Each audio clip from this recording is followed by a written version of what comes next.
All right, thanks so much for joining us for another episode of the Q2 podcast, sponsored by PanVisio.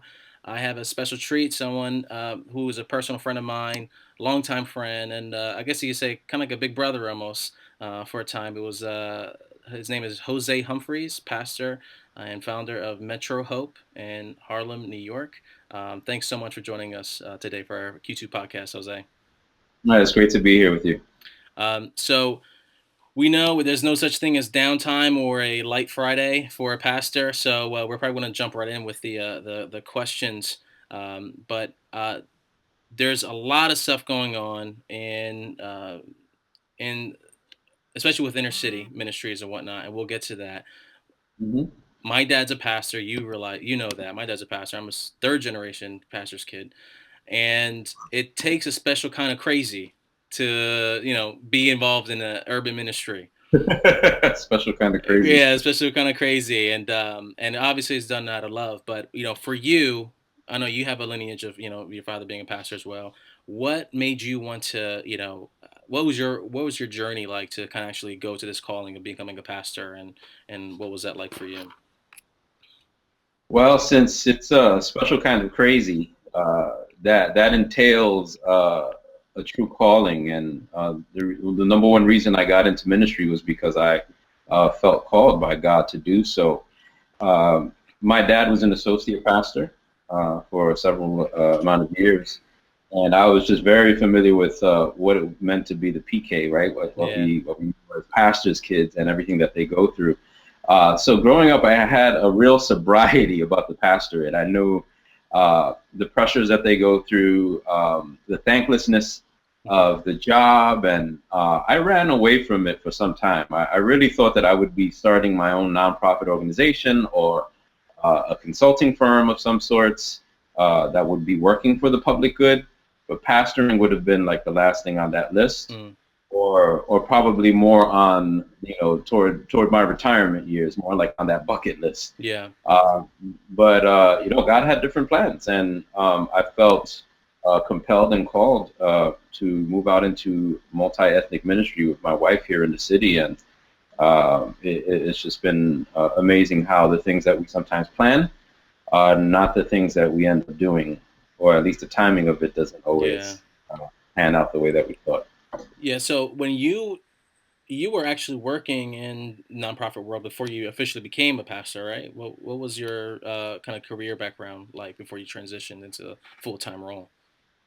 Yeah, well, I was in the field of nonprofit and social work, but it was more like macro level social work. So I started off, of course, helping individuals, but then I had this avid interest beyond just working with people on an individual level.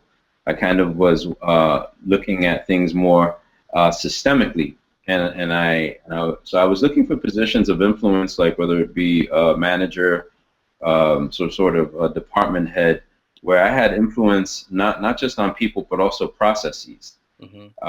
Because I think that that's often overlooked, how nonprofits are managed, the potential impact that any group of people could have in society or specifically in a neighborhood. And so it was kind of that trajectory that kept me having this just directed interest on moving and mobilizing groups, and that's how I eventually got into organizing, consulting, and then of course eventually pastoring.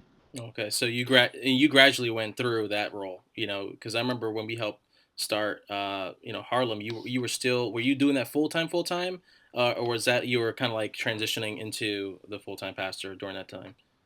Yeah, at that point I had raised enough money to be doing it full time as a pastor. One of the things that I had said at the beginning was that I didn't want to do this bivocational. And bivocational Hmm. means that you hold down a job, which Yeah. many people do, and it's honorable, and also work in the church.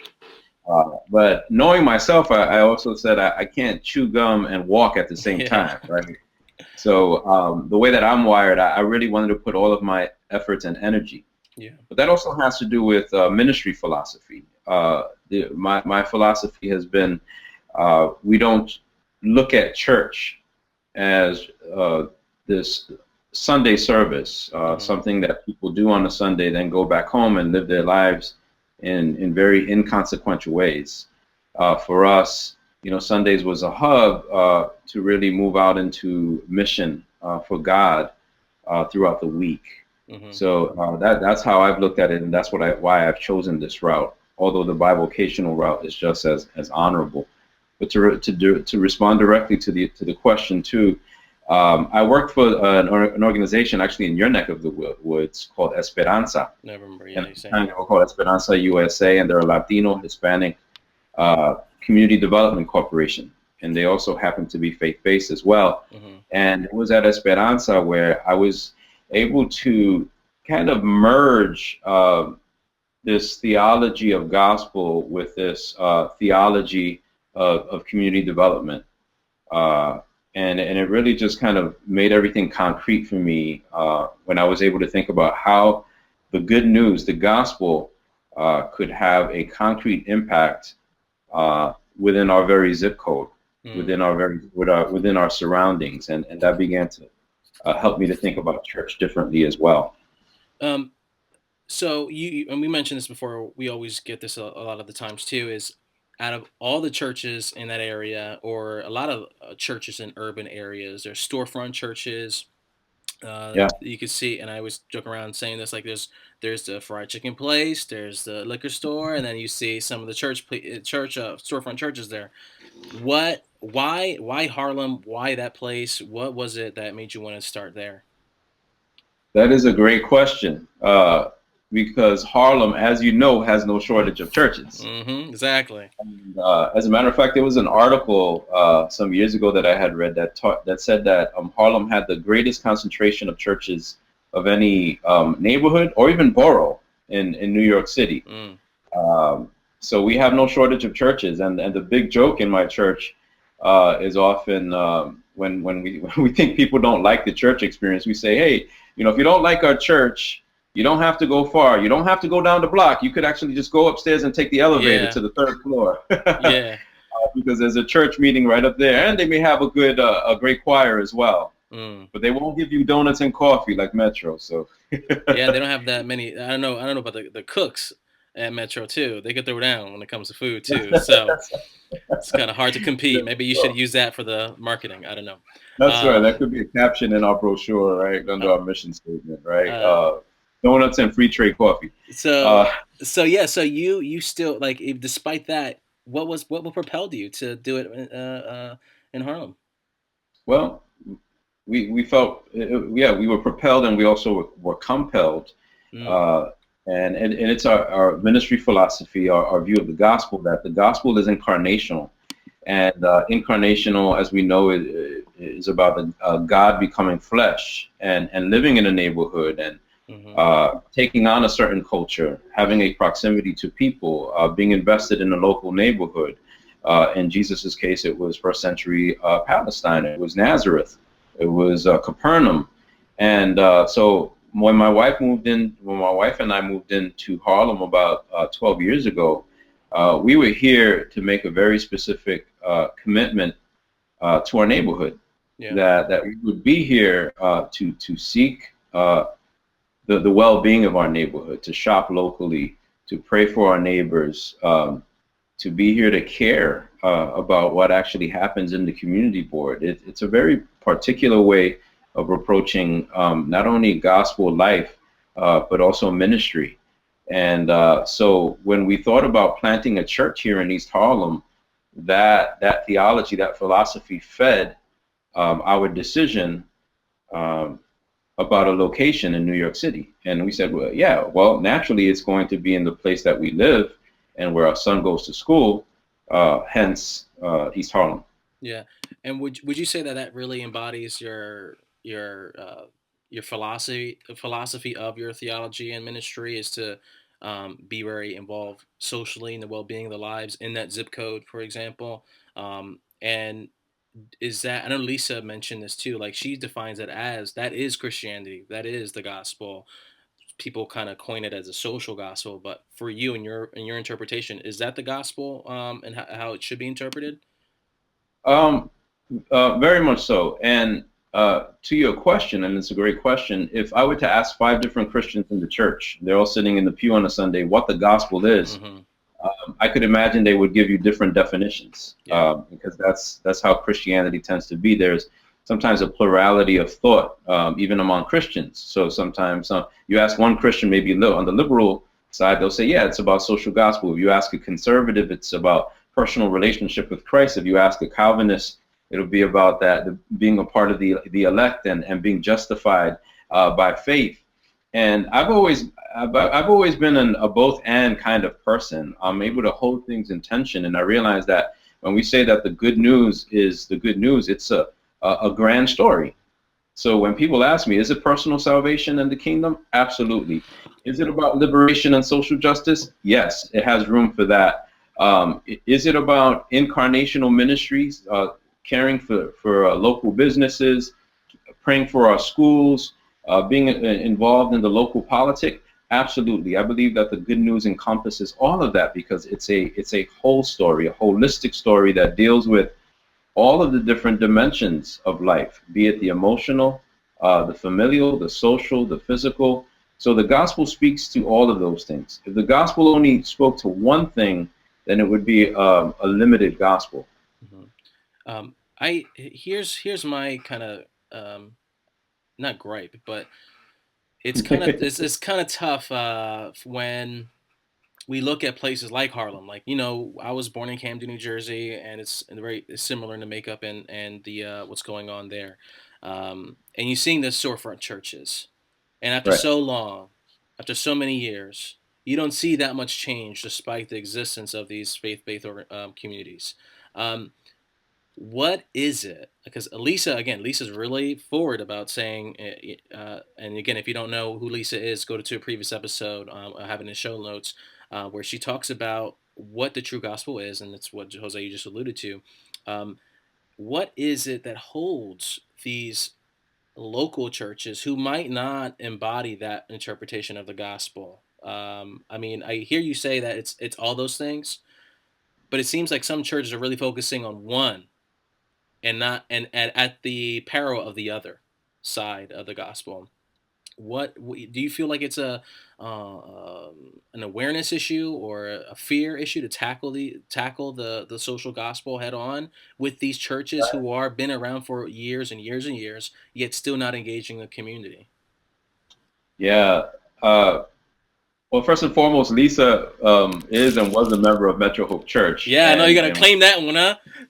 she really, yeah, absolutely, and she Yeah, really believes in our mission. that's right. And we believe that Metro was very instrumental in even sending her out. You Yeah. know, we not only believe in sending people out into traditional ministries like the pastorate, but whether it's corporate America or nonprofit or justice enterprise, the church has a sending kind of ministry. Hmm. And to your point, and my thinking has evolved a lot on this notion of looking at the multiplicity of churches, the many churches as part of a large ecosystem, right? And you know that if you take nature, for example, in the ecosystem, you have different animals in the animal kingdom and different plants, different species all across the board. And I really truly believe that God calls churches in the same way, that there's no cookie cutter kind of church. So yeah, we do get frustrated with the stasis, right? The staticness of certain traditional churches. But then I also realized that you need some of those traditional churches because many of them have prayer warriors and people that they may not know how to connect the gospel to justice, but they sure know how to pray. Yeah. And they'll stay up all night doing it. And they're seeking the welfare of the city and their neighborhood by doing it that way. And then you also have other churches where their thing might actually be discipleship, and or one church may have a great choir, and I realize that every church brings a significant contribution, and the reason why is because a church, just like any nonprofit or any corporation, any living institution, can only produce certain things so well. So if you try to embody every aspect of the gospel as a church, you're not going to be able to do that well. So, Mm-hmm. for example, at Metro, I know that our thing is racial reconciliation, justice, and worship, and then more increasingly now discipleship. That if you're asking people to be just in the world, right, and live justly in the world, you Mm-hmm. also have to create a space for formation, right, where they're learning how to do those things according to scripture, according to everyday life. Like, how do I take the tools of the gospel, the proclamation of the gospel, and make it real in the life that I live in? So I think we need the diversity of churches. Why? Because we only but have but so much bandwidth. So finding a niche or a niche or whatever, whichever preference Yeah. you take, is very important, even for churches, knowing what our calling is. So, and one more thing I'll say about that is, if you notice when Jesus talked about new wine, in I forget which book it is in particular, but I think it may have been John. He says, you can't pour new wine into old wineskins. You have to pour new wine into new wineskins. But he also makes a reference that is often overlooked. Is interesting. He says we don't want to pour new wine into old wineskins because we want to preserve the old wineskin. Mm. He was almost saying that there are certain traditions and there are forebearers. There are signs that went before that are still worth preserving. Certain traditions, Yeah. and we also honor the new stuff that God is doing as well. So I believe that it's not an either or. Once again, it's a both and. Now, do I believe that there's churches out there that need to get their stuff together and move into new territory? Absolutely. Yeah, I'm 100% with you on that. And yeah, I tend to kind of go heavy on that piece a lot. So that's a very, I know you're very authentic and genuine with that answer, and is to kind of lean in more about that though. Sure. Is there a role for the church leaders in that region or in that area, in any given area, similar to Harlem or what have you, um, where it helps kind of move some churches along in that area because it's easy to say everyone has a valid place and ecosystem and not test the waters and shake up the boat or even challenge one another. It's hard to kind of create that type of relationship where it's okay to challenge some of these organizations and churches. Is there anyone doing that in Harlem? If so, what's been is it successful? Have what has made them successful, or is it really pretty much no one's really taking that leadership role in that area of pastors and leaders, kind of helping them stay accountable to one another? Yeah. That's a loaded And question. I know. I'm just kind of thinking it's about. all right. Yeah, it's And I'm loading up as well just to yeah. to respond to that. Um, I I think that there are some great churches in Harlem that are collaborating, Hmm. and I think that when there's so much density in the city, especially in Harlem, uh, I don't think anybody wants to really reinvent the wheel. Yeah. And of course, you have the politics and the gatekeeping that happens. People want to build their fiefdoms and put their names out there. But I really do believe that revolutions and true movements happen through collectives. And when pastors and clergy are able to put their egos aside and do that, and some examples of that are First Corinthians Church, Baptist Church, here on 116th Street. Uh, they're great on mobilizing other churches. Abyssinian, Riverside, maybe Riverside in the traditional social gospel liberal bent of things. Um, I'm looking at some new church plants that are coming up as well. Renaissance Church in Harlem's West Side, and I'm finding that these pastors have a collaborative spirit Hmm. where they're looking to not only do things as a church but also um, get into the public sphere by collaborating with politicians Yeah. and other nonprofits. So I think that's important and it's seen, but I would say that the grand majority of churches are probably a lot more insular. Yeah.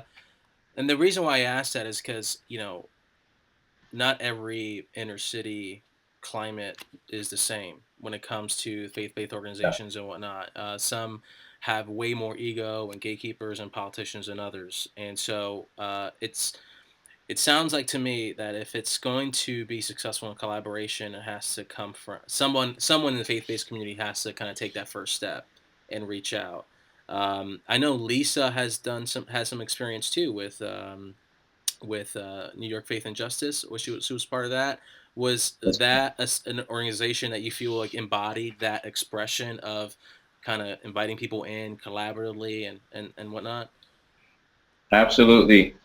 And what I'm finding, and what I found was that through the Black Lives Matter movement that started right around the time of Ferguson and Eric Garner and their deaths at the hands of the police. What we were finding was that the challenge to clergy. It Mm-hmm. was an interesting challenge. The challenge to clergy to actually take a back seat to a youth movement that was burgeoning Mm, within the protests and within the confrontation of unjust systems. And there are a lot of clergy that don't know how to do that. And several clergy, including myself and others locally here, decided we were going to say less, and we mm, were going to allow some of the youth to actually lead the movement, because that's number one, where the energy was, and number two, that historically we know that when prophetic traditions of some sort have started, they were often led by youth. You know, even mm-hmm. going back to civil rights. Uh, so it takes, like you said, it takes a lot for clergy, a lot of ego swallowing, Yeah.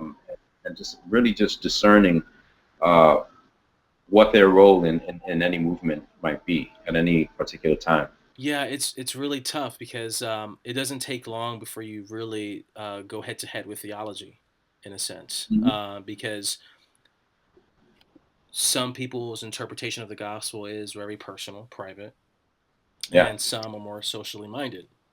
And to really have this level of buy-in from the community to kind of face these issues, you almost have this assumption of needing everyone to adopt a socially minded gospel to really have them execute on something, whether it's Yes. just opening up the doors to have meetings there. Yes. That's a huge one. What would how would you, because again we have a varied audience in terms of diversity, what would you say if you were in a room with someone who had a very private gospel? Let's leave it Mhm. at that. Um, uh, to encourage them to be very open and collaborative in terms of the needs of the community. What would be some of the theological angles you would take to really help them along to open up to this? Because I find that without that buy-in from everyone, it gets that much more difficult. What would you say to that? Yeah, that's a great question, and I think that the starting point for any of those conversations needs to be scripture. With you. People in those highly kind of personalized settings, right? Mm-hmm. Personal relationship with Jesus need to be pointed back to scripture, because they're often asking where is it written. Mm-hmm. Um, the proof texting, they confirm and affirm their Yeah. point of view through scriptures. So the first thing I would probably point them back to is the prophetic tradition in the Old Testament, where in books like Micah and books like Isaiah, whenever uh, Israel, the church at the time, right, neglected the orphan and the widow, or would use unjust scales for unjust business practices or whatnot, uh, the prophet, God would raise up a prophet and speak about these injustices. And we see that even in the book of Micah, chapter 6, God tells the people of Israel, I'm tired of your worship services. I'm tired Mm-hmm. of your religious activities. It's basically like a stench to me. Yeah. And then he goes on later in that chapter, Micah chapter 6, and says, what do I require of you? What is true worship? And he goes on and he says the well-known verse, to act justly, to love mercy, and to walk humbly with your God, to act justly, love mercy, and walk humbly. So that comes to show you that spirituality uh, as a way of life is engaged in the public sphere. That my engagement in the public sphere is actually an act of worship. My looking out for the poor is an act of worship. Yeah. It is part and parcel. And if I'm forgetting about that, and if somebody wants a New Testament reference, Paul talks about what love is, right? If I speak in tongues Mm. of angels but have not love, I'm a resounding gong. And that's almost like a reminiscent of the Micah text. Yeah. Like, hey, all that stuff is noisy. All that stuff you're doing on Sunday mornings is noisy unless you're really caring about people from Monday through Saturday. So, there are a bunch of Old Testament text references you can make. Nehemiah, who was a government employee, and he goes about and does a building project. He gets grants from the king, and he rebuilds the walls of Jerusalem in 52 days. Once again, that was good news for the people at the time. It wasn't about personal salvation, yet it Mm. was still pointing back to the truth that God cares about brick and mortar. God cares Mm. about people and how they live and where they live. That's definitely a very powerful answer. And another, to take it even deeper, it's and I find this to be interesting too, is the posture one takes while doing it Yes. is big, because we see a lot of mega churches or big churches. They do, I personally believe, and I think you would agree, they do certain things just right. They just on top of it. They are on it with certain things, and on others, they might be missing out. That's just like with everyone, right? It's a human thing. You can't be great at everything. Um, Exactly. but when you see them dipping into these types of projects, um, the posture is a big one. I know growing up in being part of the a faith-based organization, and my dad being a pastor, and being a part of a large alliance of churches that's nationwide, one of the larger ones. You get to see, I got to witness how these primarily white mega churches from well-off neighborhoods would interact and engage inner city ministries and everything like that.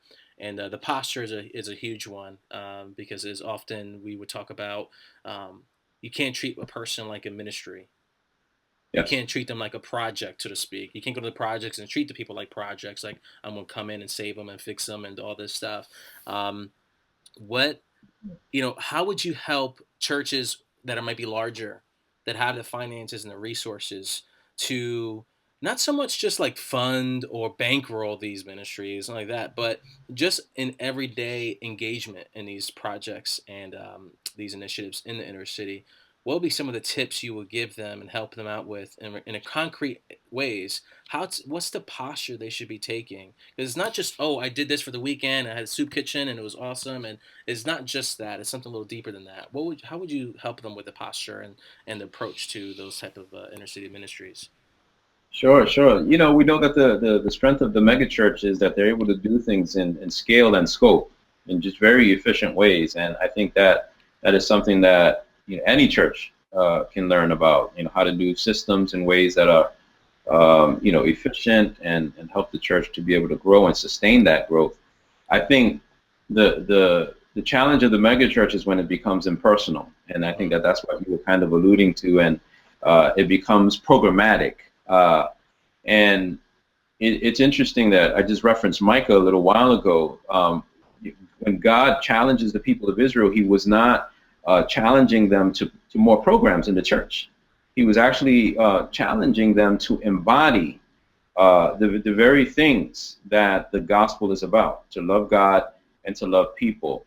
So my advice for the mega church would be, how is it that we can do things on a smaller scale that allows us to be rooted in a community without gentrifying it or allowing it to lose its character Hmm. and its cultural heritage? And I think that is the problem that we see with many mega churches, because I would, you can't quote me on this, well, don't quote me on this, but I Yeah. would argue that the majority of people that attend many of those mega churches, especially the most popular ones, tend to be middle class people. Yeah. And in many ways, they are, as you mentioned, homogeneous, whether it be culturally or economically. So they, many people in those settings, not all, I don't want to Yeah, of generalize, course. are doing ministry to the poor as Exactly. opposed to with the poor. Does that Exactly. make sense? Exactly. And doing ministry to the poor is maybe just giving charity, but having no kind of a relational connection. And also, there's no posture, as you mentioned, where they can actually learn from the poor. Exactly.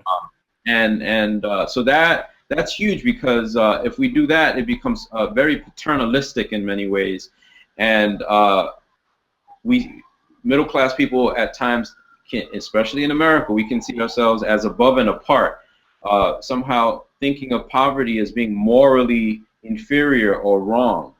And so our posture has to be one where we're acting justly, loving mercy. And the third key is walking humbly. Mm. So part and parcel of the incarnation is the humility piece that Jesus gave up riches and glory to move into what the poorest of neighborhoods and be a peasant, basically a peasant who was obscure, wasn't even part of the mainstream of Rome.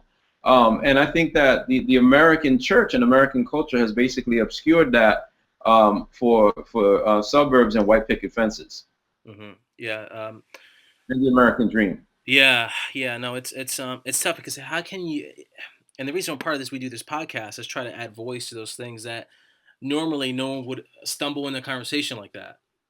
Especially if you're part of that homogeneous background and group of a church, you wouldn't stumble in a conversation that we're having like now, right now. Usually, that's why we want to have this podcast to really have this reach them and anyone who could benefit from these things. But how can you unpack that without ego getting in the way? Oh wow. That's a heavy one because someone could be wearing that like, oh, I'm going to inner city soup kitchen, baby, we're going to tear it up this weekend, and we're going to help so many people who are poor, and it's going to make me feel good, and that's good in and of itself. But if you wear it as a cloth or a badge of honor and then try to talk about it, it's really hard to really talk about that kind of thing in a way that keeps people open and engaged and, like you said, humble. um, for that because that the people who really go into these neighborhoods who might not be of these neighborhoods have no idea of the, like you said, the cultural heritage, let alone the history of those who are kind of victimized by the institutions in the systematic racism, the implicit bias, the unconscious bias that they're victims to. And Yes. that's how to, what can we do Hmm. to address unconscious bias at the cross section of faith, race, economic class, all those things? That's a big question. I probably will probably win a Nobel Peace Prize if we answer it right here, right now. But seriously, what could be Yeah. a breakdown starting point that's concrete in your mind? Because it's hard to Yeah. have these conversations, and it's hard to really make this thing happen. Absolutely, and it's a great question. And I know Lisa Harper of Sojourners is addressing this as well. She writes about implicit bias, unconscious bias. The first thing I would say is that any conversation that deals with such controversial subject matter like race, sexuality, politics, uh, often needs to happen in a safe space. Hmm. And a safe space would be relationship. And I as a pastor tend not to have uh, delicate conversations with people who just want to debate me and Yeah, just want to prove their point and be right. yeah, So that's the first thing I would say. You need number one, relationship. That's key. And relationships take time. So if I'm not willing to walk with people, if I'm not willing to worship with people that are different than I am, if I'm not willing to break bread with people, because the table in and of itself represents a place of intimacy, of sanctity. The table historically and biblically has always had a special role in the life of Christianity, right? Holy Communion. It was a place where people received hospitality. So that's the third thing. I think we have to be more hospitable in order for these conversations to happen. And once we have that posture, once we have that posture shift, then I think vulnerability will be the offspring of those postures and those practices, and that might open up the channels for honest communication about implicit bias, because it runs so deeply. It really is about things that go into layers of the unconscious self. Yeah. And once you find out, it could be a real woe unto me moment, right? That's Hmm. why you have white guilt. That's why you have moments where people aren't able to handle that without feeling like they need to fix it, or feeling like they just want to shut down, because Yeah. it's really difficult to talk about race Yeah. and poverty and other things. So if we don't cultivate and create the conditions for which people can talk about these things, then it's going to be difficult. Yeah. Number number like 5 Yeah. Right. uh, I think we need to return to the task of discipleship. And I know that Interesting. sounds like an old school kind of Interesting. churchy word, but maybe you may want to call it formation. uh, I can't ask people to have difficult conversations in my church. I can't ask white people and black people to come together at the same table and talk about such sensitive subject matter if we don't equip them with the tools, the conversational know-how, to be able to broach these topics, to ask better questions, to be sensitive and empathic listeners.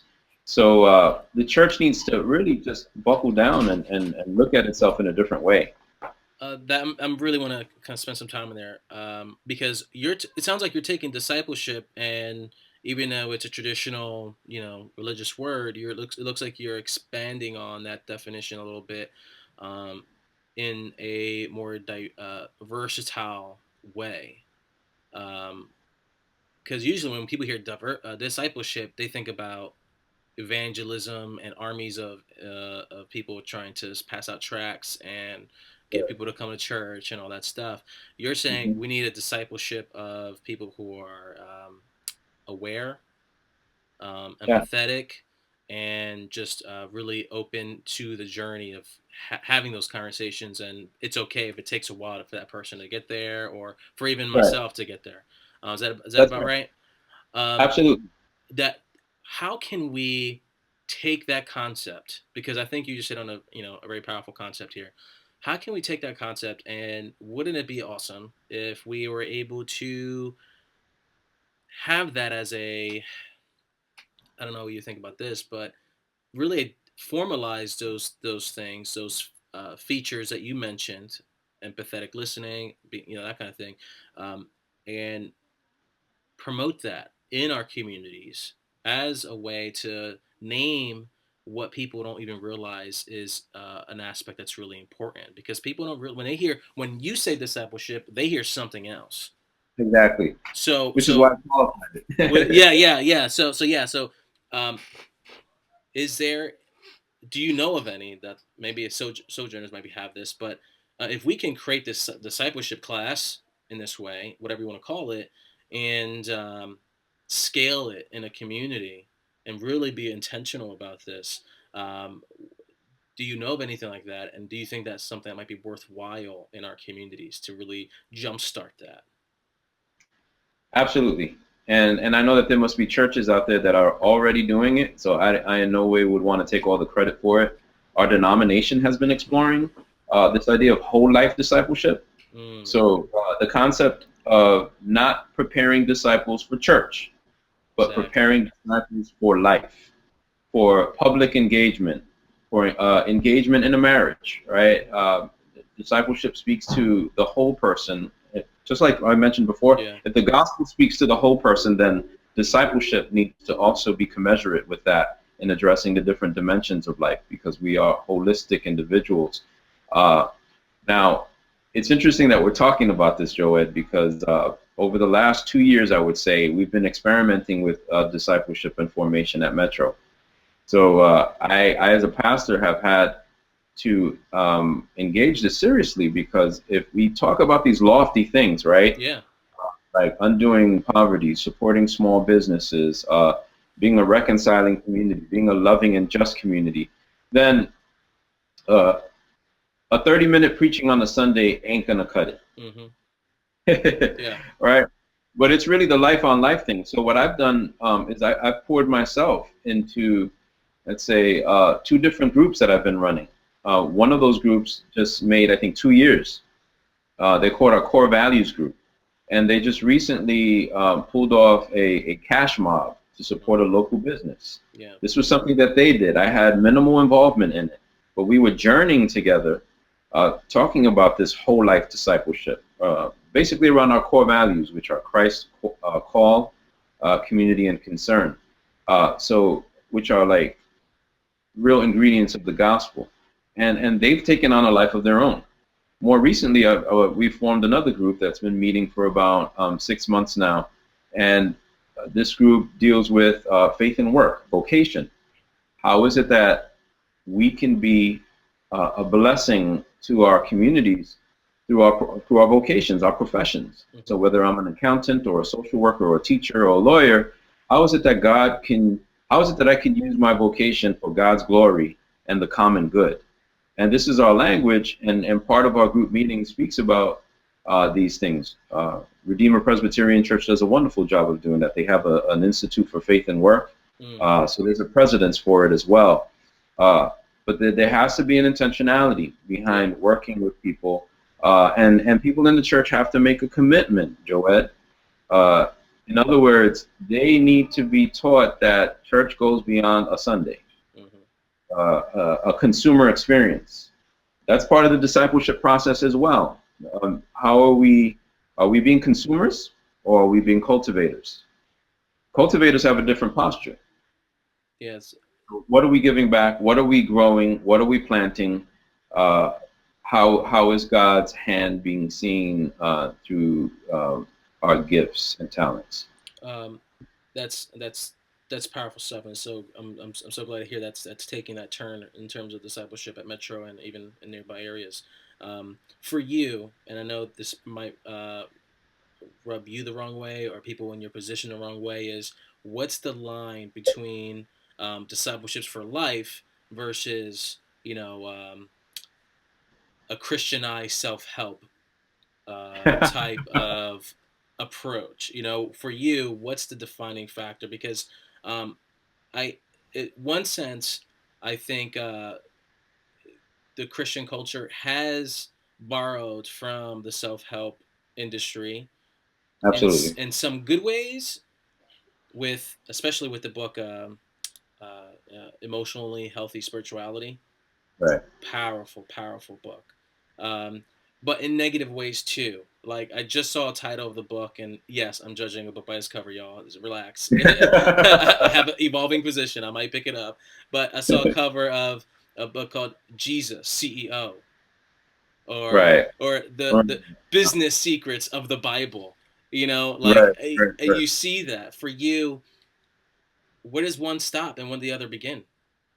That that's a great question. That is a great question. Because we have to And address that if really. yeah, and once again, I think it really goes back to how you define the gospel. Hmm. Uh, because if you have a very narrow view of the gospel as personal salvation, anything that flows out of that is really about just putting the Christian moniker, the Christian uh, prefix Yeah. on anything that's culture related. So if I just believe in Jesus as personal savior and I got to live this wholly isolated life, then hey, we need Christian music. Yep. Oh, we need Christian movies. Hey, I got a root canal. I need to get a Christian root canal. dentist. Dentist, right? But if we look at the gospel through a more integrated lens, where we believe that the world is fallen, and that God created um, all of humanity, which includes creativity for God's good and his purposes here in the world. He calls Adam and Eve to be fruitful and multiply, to start a city, to start a civilization. to Hmm. start a human community that would allow Eden to expand and to produce flourishing. Now, things kind of veered off in the beginning, as we know the story, and things are in a sort of fallen state. And that's where the good news begins, that we're not here to add the Christian moniker, the Christian name to things. We're here to basically reclaim things that belong to God in the first place, aka redeem. Hmm. So redeeming music is merely saying that, hey, we're taking something that God created and using it for the good of the world and for the flourishing of humankind, to point back to God. That's like the apologetic, if you will, Yeah. behind art. That people often think that art and beauty are useless, but hey, even that flower that only lasted about 1 week in my vase was there to send a message that God is an artisan, Hmm. and that God created us in God's image with those creative capacities. So those creative capacities go beyond the church setting. So we're not living this earthly existence to then die and go to heaven, but we're here uh, to be snapshots of God's goodness and snapshots of God's kingdom, hearkening back to Jesus' prayer, God's kingdom come, God's will be done on earth as it is in heaven. Whenever we bring flourishing into the world, whether it be through church, through government institutions, through art or civic organizations, and we're doing that for God's glory, we're just merely pointing as a snapshot of Hmm. how God intended things to be. Does that make sense? Absolutely, absolutely. So that's different than saying, hey, we're supposed to be apart, separate and apart, and we're going to co-op stuff. Hmm. Because co-opting stuff is a lack of creativity. But if God really made us as creative beings, if we're created in the image of the great creator and the great artist, and it means that we can probably be some of the most creative people here on this planet. Okay. And that's different. That's not reactive. That's responsive. Okay, gotcha. So it seems like one of the qualifiers is that it looks outside of oneself to a greater good, to a greater community, as opposed to the self-help books, which tend to be very, individualized in its approach to kind of helping out. Yeah. That's And probably one of the qualifiers. exactly. And to be even more direct with that point, what self-help tends to do is it takes a certain ideology and it transposes it, puts it over the Bible, so that we're reading everything uh, tainted through that lens. So we're reading the Bible to Freud or to Carl Jung Yeah. or you name Dr. Phil if you want to get more contemporary and pop. But what we're saying, we're saying something different. We're looking at the narrative of scriptures to actually inform uh, creation and industry. Hmm. We're looking at gospel to inform those things. And that's where me and Lisa had an exchange on that. Is there are some gaps though that the Bible doesn't Yeah. directly address, and for me that's where it comes in, where that is the role of certain industries, and academia plays a role in helping us get new information that could be helpful in medical field and all those things. um, for me, I find that the church does, if you do that and you do it well, there's still going to be some gaps. I do see, when it comes to the operation side of things of running a church, and that's where some of those things can really be helpful. Um, and that's really a big justification of why some of the mega churches do move in certain neighborhoods, because I know that article that you shared, that I kind of read on when you shared on Twitter, blew me away. Is one of the quotes that the writer said is that, people in these mega churches who don't have that approach, they do transpose their lens over the culture and over the people there, and they minister at people instead of to people and through people. Um, they had their time. They had their time and they missed it. They didn't transform the community in X amount of years, so it's fair game for everyone now. You No, know that's right. That's right. what's can you share a little bit about that, because I do feel that there's some validity to the operation side and the not that scaling always means more is better, but in terms of the level of impact, what was your thoughts about that article and some of your takeaways? Yeah, absolutely. Well, I'll start with the article, and then Yeah, I'll end on a more maybe transparent note yeah, and maybe more vulnerable note as well about my own personal experience with infrastructure challenges. yeah, Uh, in terms of the article, um, and you're referring to the article on urban church planning, right? yeah, Urban church plantations, yeah. and how many kind of hipster churches come move into communities and things of that nature, and change Walmart the makeup. churches, yeah. Yeah, I'm paraphrasing and probably adding my own language to it. That's all right. As you can see, some of my biases have risen, but I think that the basis of the article was that those new church plants and particularly evangelical church plants tend to be just as market driven as the larger culture, any business. So if a Whole Foods moves in, if there's a cool and sexy cafe with brick exposed walls and those kinds of things, that's where we need to plant the churches because that's where the movement is. And uh, what's happening is we're allowing, in those cases, market forces to dictate how we do ministry, where it doesn't seem like it's the gospel. Because the gospel is supposed to be first and foremost good news to the poor. Mhm.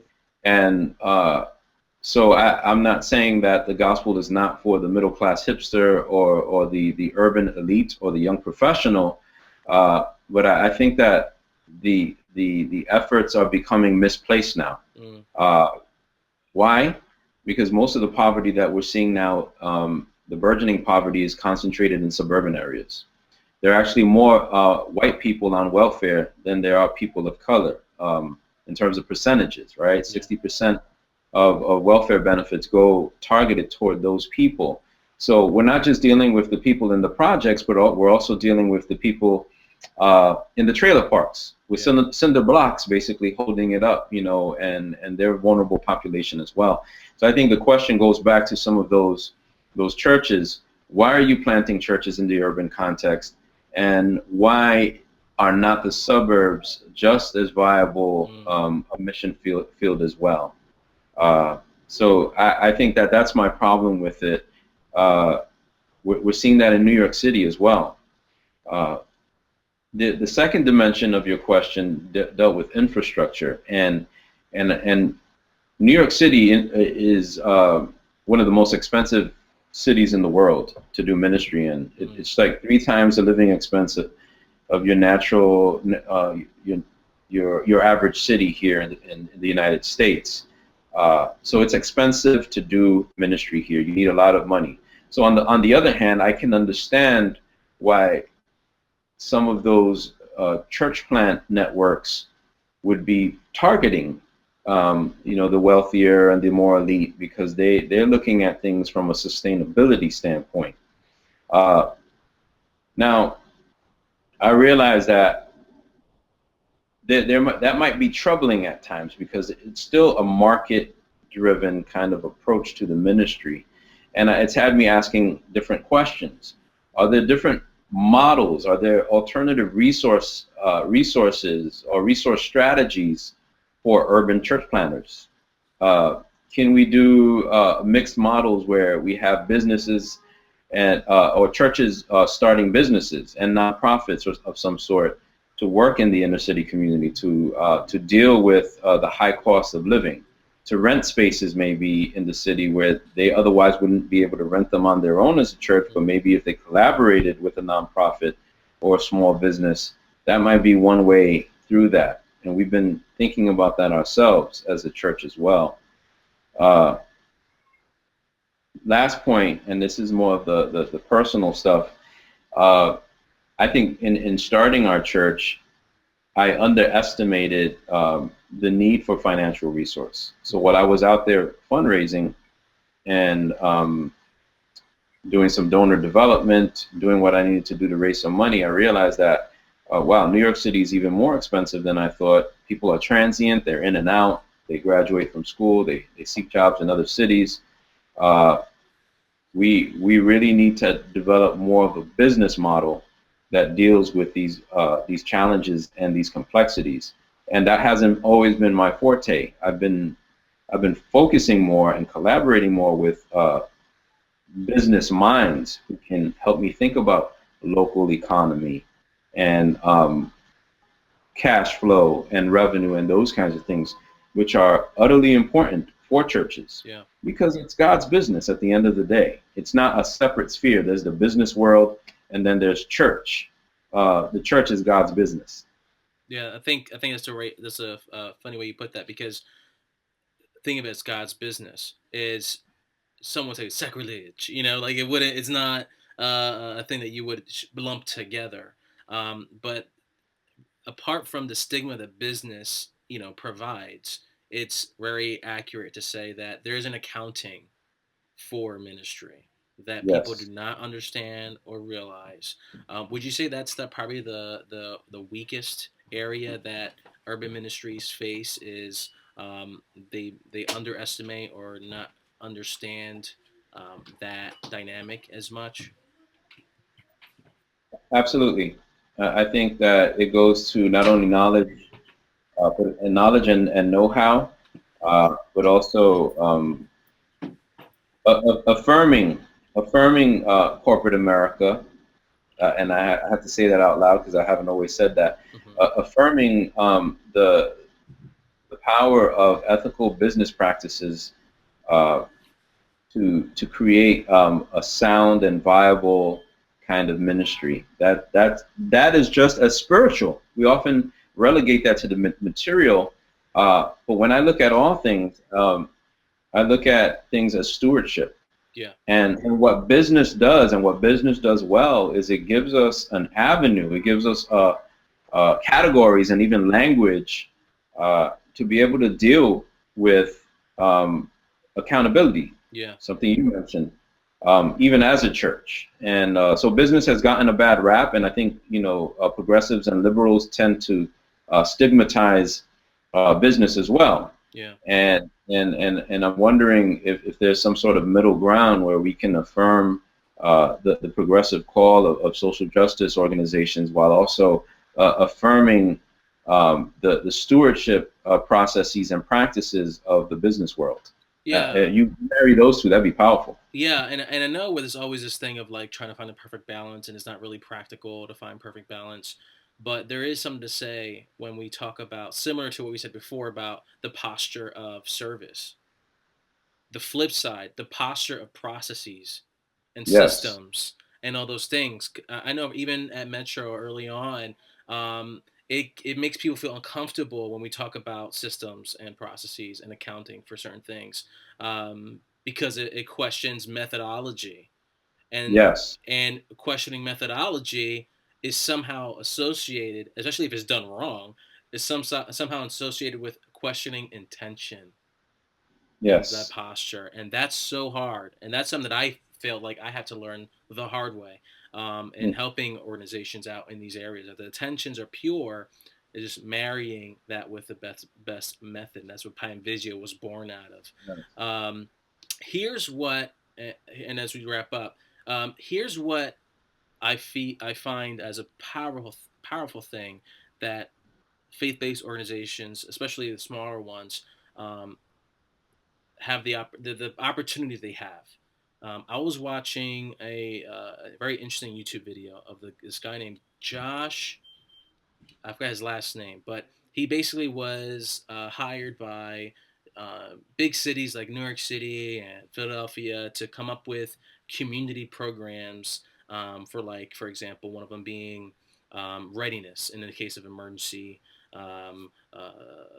beautification of the city, for places like Philadelphia, inner city Philadelphia, and those kind of things. And he's had, great levels of success, and it was based off of 30 years of trial and error, essentially. And it always had this hunch that it's better for a organic, um, I guess, it's better for a church that has issues with processes to find. It's more likely for them to find success than for a corporate entity to find success, when talking about social change, right? Because the corporate entity, the raised mega church, can really live with status quo, and they might not be able to survive when they speak truth to power. They're not properly set up that way. But when Mm. a smaller church, Yeah. because of their heart, because they're with the people, because they tend to have this alignment with that, because their lens and that social gospel model, they are way more likely to find success if they do find that magic sauce, so to speak, of the processes. And one of the things that he was mentioning, excuse me, was uh, how you can use the organic communities uh, as if you use a little bit more standardization or accountability, using those small systems, micro systems to let's say for example, discipleship, the model you mentioned with discipleship. If there's a way to get more clarity on that, to get more resources on that, to make those resources online more accessible, to make it not, instead of top down, like here's a bullet point of X, Y, and Z, but make it more menu style. If you do just 3 out of these 6 things or 2 out of these 10 things, you're on your way towards social change. He noticed that Mm. when you make a menu style, put them in small groups, support Mm. those small group leaders, that's when you got community buy-in. You got that nice flexibility between standardization, but also customization and that Yeah. flexibility. And that's what's so exciting about working. Work. I was interviewing someone who only works with nonprofits that like 3 million plus, right? Um, Mm. I want to work with the smaller ones because again, historically speaking, it's Mhm. those communities that end up making the biggest impact and social change because of the Yes. because it's such a it's more fertile ground to build upon. So let's to wrap things up. Uh, I'll share you those links. I think you'll be fascinated by that too. That'd be great. Um, I'd like to hear more about that and see it. yeah, because the potential is far greater in my mind. Mhm. Um, is what's Metro Hope's vision, and what's your stake, and how do you find yourself getting there? Because vision is it's hard. It's a vision casting is hard because it has to be relative to where you are now, and how to get there is could be very challenging. What's some of the challenges and that you're facing and realizing your vision, and what's your vision altogether, and how do you plan on getting there? Yeah. That's a big question, but I'll try my best to be brief. Um, I think to your first point, there's something advantageous about the organic Mm-hmm. nonprofit or church, Yeah. and I'll use one word. I think it's because we're nimble. Mm-hmm. We don't because we lack bureaucracy and all of the layers of accountability. We're able to respond to community needs. Something happens down the block, we're there. We don't have to do a board meeting to decide to cut a check or even provide resources and those kinds of things. Uh, Now, I think to your point, though, there are certain systems and processes that churches can avail themselves of to make their presence more known. Because as we know, everything that is local is global. You Mm-hmm. know, the best things that are local are really larger narratives. They speak to larger Yeah. narratives. Part of that. Uh, Virtual reality and virtual community can lend itself to the many things that you're saying. I've been thinking about that even with discipleship. Yeah. How to have a faith and work group, how to have people living out their core values in Maryland, in DC, or Andy Bruce in London. Yeah. Yeah. Skype all the time, and we've been talking about ways that people could be partners of Metro Hope or partners of hope beyond our community circumference here. Yeah. So that's when we think about the future. That's definitely one path we would want to take. Now, our overall vision is to see communities changed by the gospel of Jesus Christ, and that deals with the cultural, the social, the spiritual, and the emotional fabric of our neighborhoods. And neighborhoods are living organisms. All Yeah. that is part of the gumbo. But we realize that in order for that to happen, we need to be nimble, and we can't be, as you mentioned, kind of static and stable in such a way where we're just a huge institution, maybe occupying a corner, but it has no relevance Hmm. and no knowledge about what's happening in the community. It's not part of the internal root system. And that's when you're nimble, you're able to get into the arteries, the veins of a Yeah. community, politically, socially, commercially, to be able to affect change. So how does that translate concretely for us when I talk about commercially, emotionally, spiritually?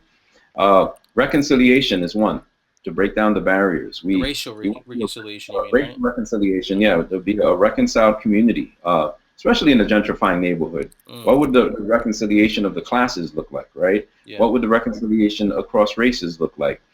Commercially, we want to be able to support indigenous small businesses like the East Harlem Cafe and other indigenously owned operations. Sometimes they get priced out You're right. in, in the name of the free market. And I have no problem with capitalism and free markets. It might be the best system that we have, but when it's unfettered, uh, communities lose their identity, and you got the big box guys moving in, and we no longer have the constitution of the neighborhood that we once had. So Hmm. that's another way that we're seeking peace, and as the Bible says, shalom. And number three, if I were to say it, just to cut it shorter, that we have a web of people who are living in our neighborhood and in our communities who are working toward all of the dimensions that I mentioned. Hmm. Yeah, they're interested in the commerce of the local neighborhood. They're interested in being a good neighbor across race and class, and they're also continually Yeah. praying for the city, looking to bless the city, whether it be through, as you mentioned, business, or whether it be just through being a good citizen in the neighborhood. Yeah. Thanks for that. So, do you mentioned a lot, especially with the racial reconciliation. Do you have are you even trying to to provide indicators of that progress, or is it almost just like we're just going to shoot for that and not really pay too much attention about m- Yeah. creating a metric for that? And secondly, it sounds like part of that was you want to be a platform for others to really leap off of with all those things that you mentioned. Like you might not necessarily take the spearhead anything as Mentor Hope, but you at least want to be a platform. Am I hearing you correctly on that? Yeah, we want to be a platform, a collaborating presence in our Gotcha. community. We don't even have to lead the charge. I think, as I mentioned, it's about being a part of the fabric, Yeah. not being the fabric. Gotcha. Now, one thing I will say is that the way that that stuff is measured, and we have been capturing it through stories, testimonies, right, to Hmm. use church language, that the only way that you can really measure transformation is through narratives. One example might be uh, an African American woman living with two Caucasian males in an intentional community, Hope House, Hmm. and through coffee conversations over an island kitchen, they were able to confront some deep-seated injury and just attitudes of racism. And now, after 2 years of living together, they're able to see each other as brother and as sister, genuinely.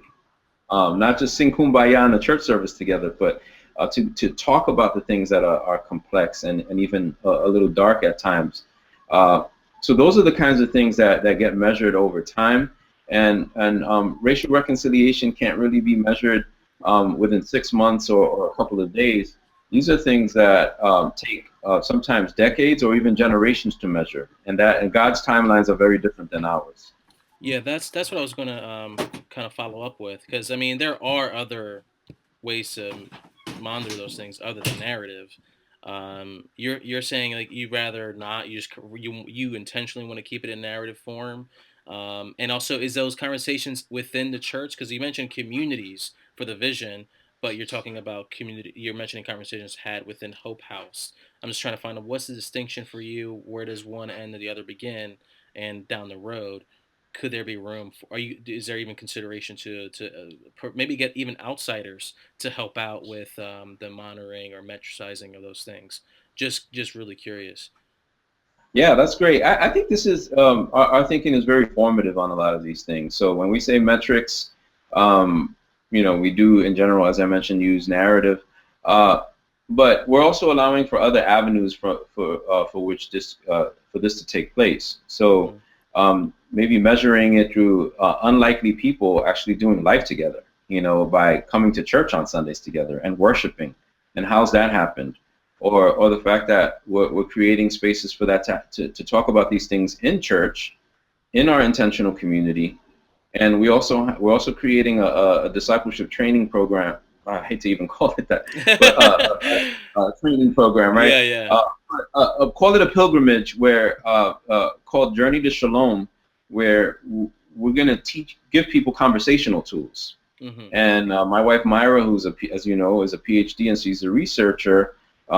She's done her research on intergroup dialogue, and she's Yeah. created metrics, research metrics to measure uh, participant knowledge and competence across different scales that she has put together. Mm-hmm. So if That's powerful. one particular thing could be that I now have more awareness about my privilege where I Mm, didn't have that. That might be a very particular metric. yeah. Another metric might be I know more about Black pain and suffering than Mm-hmm. I did in the past. So that's one way that we want to be able to measure Definitely. success and racial righteousness. That's amazing. The reason why I kind of leaned in on a little bit more on that area is because a lot of these nimble churches are often faced with a dilemma of reinventing the wheel sometimes because they're so caught up in the week to week operations. It's hard to branch out, hard to reach out, hard to be exposed to these kind of programs or resources, and so that's why I asked. So thanks for elaborating more on that. Listen, anything, where can people find you on Twitter or social media? What's the website? What times are your services? This was definitely engaging and enlightening for, I think, anyone who's trying to use the faith-based organizations to really move the needle on social justice on these things. Where can they learn more about you? Yeah, that's great. First, our website for Metro Hope Church is www.metrohopenyc.org. Metrohopenyc.org. You can follow me at Twitter and get some of my ramblings on this kind of stuff Mm-hmm. at Jose Humphreys, at Jose Humphreys on Twitter, and that's my Twitter feed.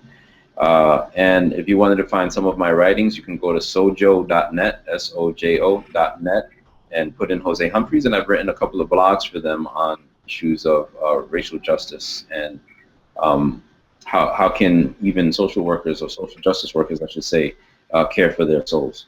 That's awesome. And maybe we can loop back around maybe a year from now to see how the discipleship program initiative of the pilgrimage of how that's working out.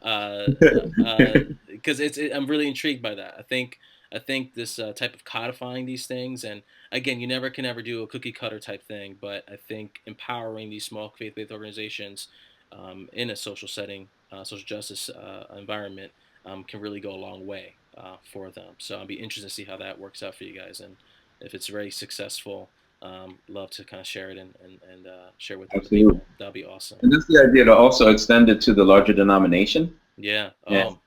especially the New England region as well. Mm, uh, which tends to be predominantly white. So it would be a wonderful collaboration between the inner city churches and also those New England churches as well awesome. to go head in on this. Awesome. That's yeah. I'll be definitely on the lookout to see how that ends up while I'm working out and covering that. Well, thanks so much for your time, for being so generous with your time and making this happen, Jose. I know how busy you are, especially for pastors. You guys don't know, Friday is like the Wednesday for people. For people, you know what I mean. So people are winding down on Friday. Yep. People in your position are gearing up. So it's Agreed. thanks again for catching doing this on a Friday.